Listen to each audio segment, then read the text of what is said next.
Fala, meus queridos alunos, mais uma vez aqui com vocês, professor André Luiz, hoje nesta manhã maravilhosa, trazendo para vocês alguns conhecimentos na área de filosofia. Nós temos aqui essa disciplina que estamos desenvolvendo o nosso curso, trazendo para vocês aqueles elementos mais, claro, básicos, sem grandes profundidades, porque nós estamos aqui na educação básica. Então, nós vamos desenvolver agora alguns conhecimentos, claro, são introdutórios. Se você quiser, você pode pedir aqui no portal, através do chat, através dos nossos canais de comunicação, para que a gente aprofunde isso com vocês de uma outra maneira. Mas nós vamos aqui dar um passo maior nos estudos da lógica, tá?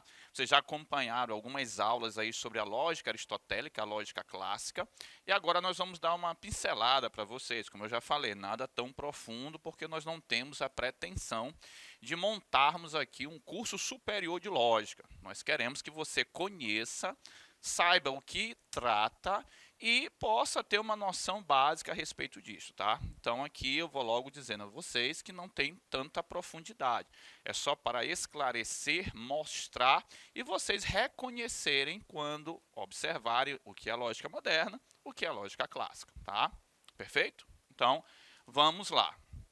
Bom, o nosso tema hoje é a lógica moderna em si. Como eu falei a vocês, se vocês forem à plataforma, nós temos aulas sobre a lógica clássica. A lógica clássica ela está dentro do conhecimento aristotélico a partir do organon. Aí, então, vamos fazer logo uma diferença bem aqui. Ó. Esta lógica clássica é sempre bom estar lembrando, certo? Recordar é viver, já dizia a velha poesia. Esta lógica clássica aqui, ela está inserida dentro do conhecimento aristotélico. Então, nós nos referimos a Aristóteles. Ela está lá no O Organon, ok? Que é a obra aristotélica que se refere, tá, ao processo de argumentação. Olha só. Então, nós já aprendemos, eu estou só retomando com vocês, para que fique bem clara a diferença entre as duas lógicas, a moderna e a clássica. Dentro da lógica clássica, a preocupação maior é com a estrutura do argumento, com a estrutura da construção do conhecimento. Então, esta argumentação aqui, ela vai desenvolver um impacto direto na construção do conhecimento, certo? Então, nós temos aqui a construção do conhecimento.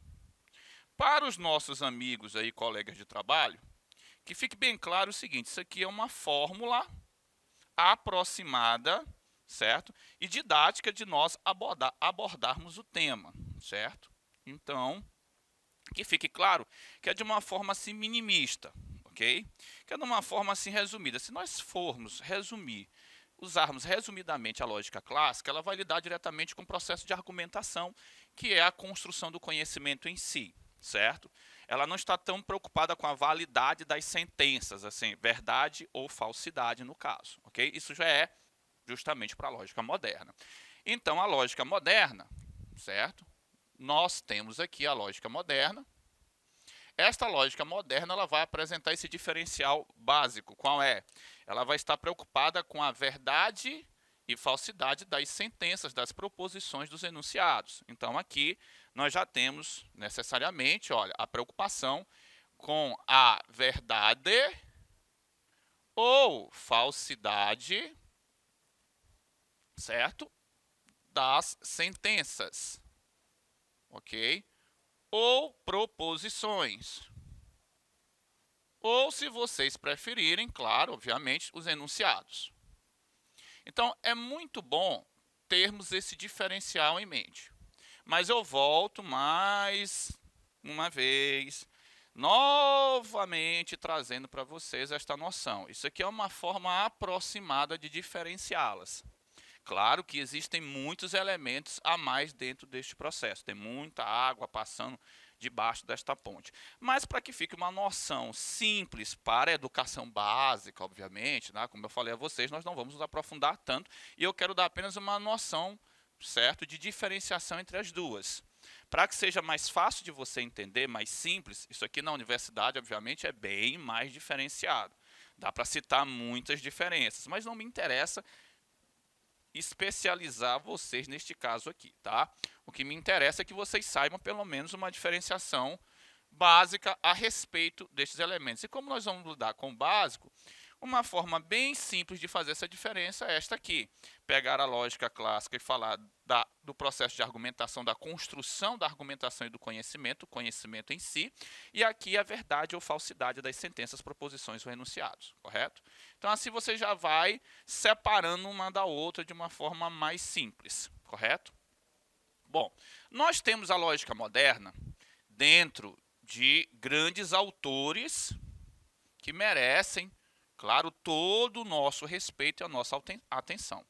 Se na lógica clássica Aristóteles ele se destaca muito, na nossa lógica moderna nós temos pelo menos assim 3 autores, obviamente que existem vários, ok? Mas eu vou usar aqui 3 autores básicos para vocês, tá bom? Perfeito? Então, esses autores como Frege, certo? Gottlob Frege, o nosso amigo Wittgenstein e o nosso amigo Bertrand Russell, ok?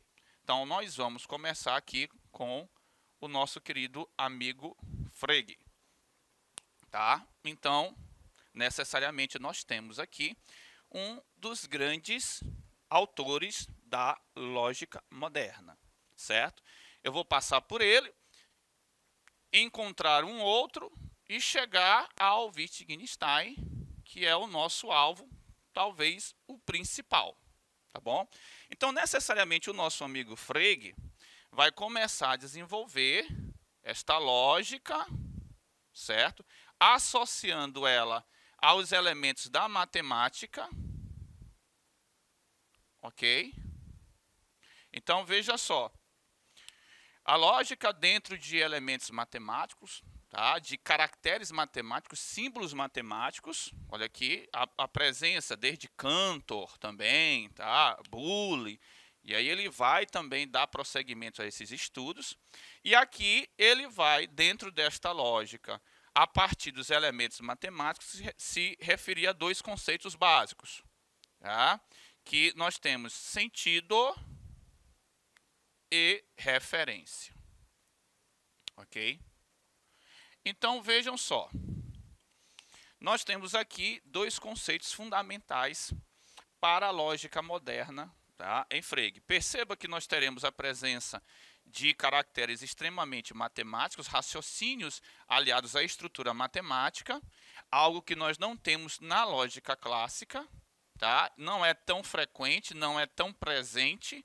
Dentro da lógica moderna, a questão matemática, os caracteres matemáticos, o raciocínio matemático, as expressões matemáticas, elas são bem diferenciadas e bem importantes, tá? Elas vão trazer para a gente aí uma necessidade fundamental de um raciocínio associado a esta lógica matemática, ok?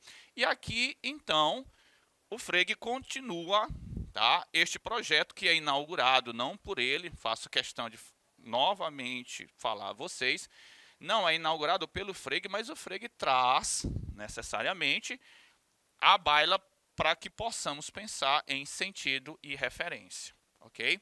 Bom, não é interessante que a gente se especialize nesses 2 conceitos, porque eu não quero ficar necessariamente neles, tá? Porque a partir deste, claro, deste grande debate aqui, surge a proposição, tá? Surge necessariamente novos estudos. Vamos desenvolver novos estudos e dentro desses novos estudos, outros autores, certo? Olha, outros autores, ok?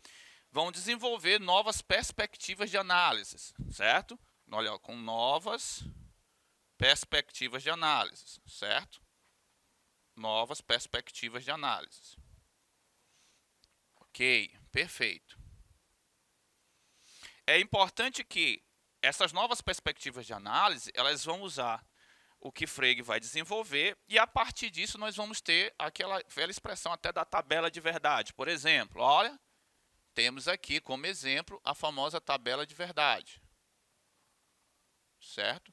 Que é uma estrutura que a lógica moderna já vai desenvolver vai dar prosseguimento e melhorar o entendimento sobre a tabela de verdade. Aí na tabela de verdade, viu, meus alunos queridos, é o que vocês vão encontrar como as regras dos conectivos, certo? Regra dos conectivos.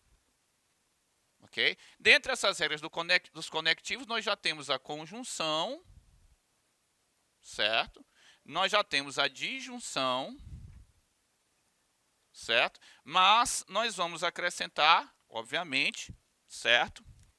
Duas estruturas novas. A regra da implicação, certo? E a famosa bicondicional, certo? Então, a implicação que nos interessa aqui agora, nós vamos ter exercícios sobre isso. Fique atento, porque nós vamos aqui ter um vídeo só com exercícios sobre implicação, ou a condicional, como muita gente chama, e a bicondicional, por exemplo. Então, a implicação, ela geralmente usa como símbolo uma seta, ok? A bicondicional, ela é uma seta dupla, tá? Como símbolo, ok? E a implicação, ela tem um valor lógico matemático, olha, matemático, lógico, muito simples. Quando uma proposição, a primeira é verdadeira e a segunda é falsa, ela é sempre falsa. Quando formos responder os exercícios, vocês vão ver como é que isso aqui funciona na prática. E eu vou colocar para vocês, então já fique atento que a aula sobre exercícios vai vir logo em seguida, tá? E a bicondicional, quando eu tenho valores iguais, olha, ok? Quando eu tenho valores iguais, ela é sempre verdadeira, ok? Então, eu tenho duas regras básicas, tá?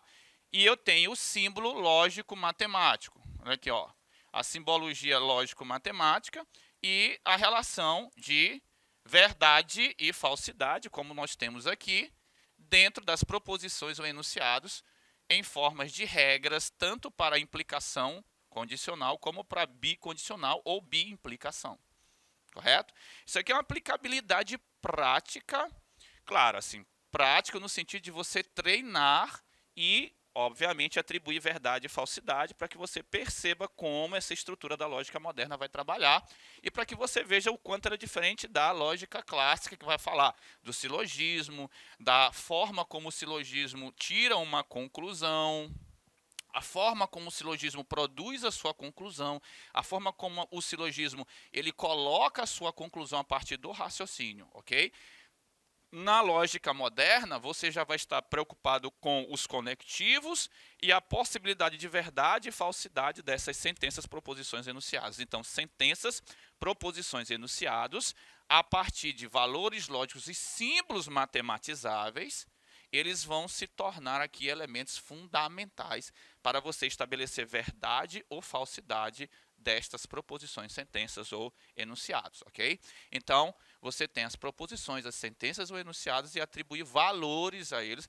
Esta lógica moderna, aí, mais uma vez, a Cantor, Boole, o próprio Frege e outros autores, com essas novas perspectivas de análise, vão desenvolvendo e vão melhorando, claro, a compreensão da forma como estes conectivos vão se articular a partir dos seus símbolos e dentro de suas regras para estipularem valores a estas sentenças, proposições e enunciados. Então, sentenças, proposições e enunciados com verdade ou falsidade, lógica moderna. Depois nós temos um projeto muito bonito sobre isso, vale a pena citar. O Russell é um dos donos deste grande projeto. Nós temos o atomismo lógico, que foi desenvolvido por este grande autor, Bertrand Russell, dentro desta perspectiva de validade e falsidade das sentenças, das proposições ou dos enunciados. E aí perceba uma coisa, o projeto é muito bonito, é muito interessante, é grandioso. A tradução de todos os elementos da linguagem normal, da linguagem ordinária e do mundo em elementos matemáticos, elementos em que eu possa atribuir valores. Porque, veja só, eu quero então minimizar, eu quero transformar, eu quero diminuir as sentenças, os elementos, ou até mesmo aquilo que eu produzo enquanto conhecimento, a condições proposições, símbolos que eu consiga colocá-los de uma forma em que eu não possa mais diminuí-los, ou eu não possa mais minimizá-los, ou eu não possa mais direcioná-los a uma outra coisa. Então, dentro deste projeto do atomismo lógico, você percebe que a redução dessas sentenças a uma completa lógica matemática, aos elementos menores, dos quais eu não poderia mais sequer diminuí-los, assim eu estabeleceria uma lógica dentro do sistema, e esta lógica ela obedeceria necessariamente um raciocínio muito parecido com o raciocínio matemático, com os elementos de uma lógica extremamente pesada e, claro, formal. Observe. Então, este projeto do atomismo lógico, claro, eu estou tentando mostrar para vocês de uma maneira muito aproximada e até resumida. Tem muita coisa aqui. Nós poderíamos aqui citar mais elementos, mas nós não temos também todo o tempo do mundo para fazer isso e não temos também nem a necessidade de entender isso tudo de uma vez. Eu quero que vocês entendam que surge um grande projeto dentro, obviamente, dessa compreensão da lógica moderna, a partir desta condição matematizável, a partir dessa transformação de sentenças, ou até mesmo do mundo, como a gente chama, né? A tradução do mundo em elementos lógicos matemáticos, e nos menores possíveis, daí o termo atomismo. Então, quando eu faço essa redução e quando eu encontro essa possibilidade de colocar de uma forma em que eu não possa mais reduzir, eu transformaria o próprio mundo, a linguagem e o conhecimento em elementos mais simples e dos quais eu poderia mexer dentro desta lógica e atribuir verdade ou falsidade a estes elementos. Ok? Seguindo nesta mesma linha, nós temos aqui o nosso filósofo Wittgenstein. Ele parte também deste projeto do atomismo lógico, mas ele tem uma audácia maior, ele tem uma instância maior, ele tem até um sonho, como eu chamo, transformar tudo isso numa linguagem universal, atribuindo verdade universal a esta linguagem única e a tradução de toda a gramática em um elemento só ou em elementos mais simples, matematizáveis dentro da lógica. Bom, você já viu aí que é um grande projeto, portanto. O Wittgenstein, nós até nos referimos, o primeiro Wittgenstein, ou seja, o começo do estudo dele, ele traz esse sonho, e esse sonho é muito grande, e ele vai perseguir isso em suas obras, mas ele vai começar a perceber que talvez não exista esta condição. Ou o conhecimento que nós temos ainda é limitado, ou realmente não há esta possibilidade. Então, de acordo com os estudos dele, ele vai começar a recuar neste projeto e vai abrir uma outra senda de investigação. Claro, mais uma vez, a história é bem mais complicada do que essa, tem muito mais coisa aqui no meio, mas eu estou tentando resumir para vocês. E aí ele começa partindo desta noção que o Russell cria, ok? E a partir desta noção que o Russell cria, ele dá prosseguimento a este projeto, mas ele encontra uma forte limitação e uma impossibilidade, uma inconstância dentro desta busca, desta heurística, desta investigação. E ele parte, então, para uma outra senda, que aí são os jogos de linguagem. Tá? Então, ele vai para uma outra forma de análise, uma nova possibilidade de encarar tanto as sentenças, a tradução dessas sentenças numa lógica matemática e a tradução do próprio mundo em caracteres matemáticos. Ali ele já abre para a possibilidade do uso da linguagem, da instituição da linguagem como uma nova fórmula de entendê-lo ou de entendê-la dentro do processo de uso da linguagem e até mesmo do processo de uso social da linguagem, da constituição de símbolos e significados a partir daquilo em que você quer falar, emitir, dizer e que pode ser compreendido. Ali ele já vai pegar a própria linguagem, entendê-la dentro de um outro contexto, menos rígido, menos parecido já com este primeiro propósito que foi surgido dentro de uma tradução completa, formal e absoluta em linguagem matemática. Então aí cria-se uma nova vertente, ok? Perceba que a lógica moderna, tá? E a lógica clássica tem suas diferenças, os seus projetos e cada um cuidando do seu jardim. Então, Então, fica aqui o forte abraço, o convite a observar os exercícios que nós vamos desenvolver sobre esta lógica moderna nas aulas aí que vão seguir. Fique em casa, fique conosco, mas fique aprendendo.